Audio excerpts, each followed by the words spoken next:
વિસાવદર ને પેરિસ બનાવવા નીકળ્યા હતા, પણ એને ખબર ન રહે કે એનું બાપ કતારગામ એક દીમાં ડૂબી ગયું.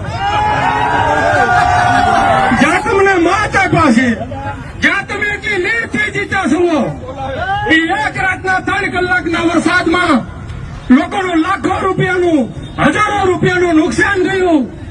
બેન બેટીઓ કમર સુધીના પાણીમાં ચાલતી થઈ, બાળકો 2-3-4 કલાક સુધી રચાતા થયા અને ત્યાં પેરિસ બનાવવા નીકળ્યા. હવે એનો ફાંકો 2027માં અહીંયા જ ઉતારવાનો.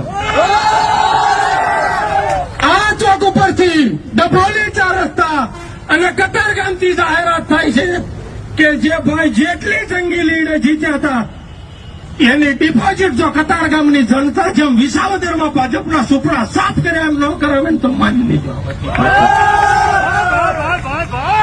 કતારગામની અંદર જેને દાંત વાળો છે, બેફામ તંત્રનો દુરુપયોગ કર્યો, ગેરકાયદેસર બાંધકામોના ઉઘરાણા કર્યા, આખા કતારગામને જાણે અધર શ્વાસ અને ભગવાન ભરોસે મૂકે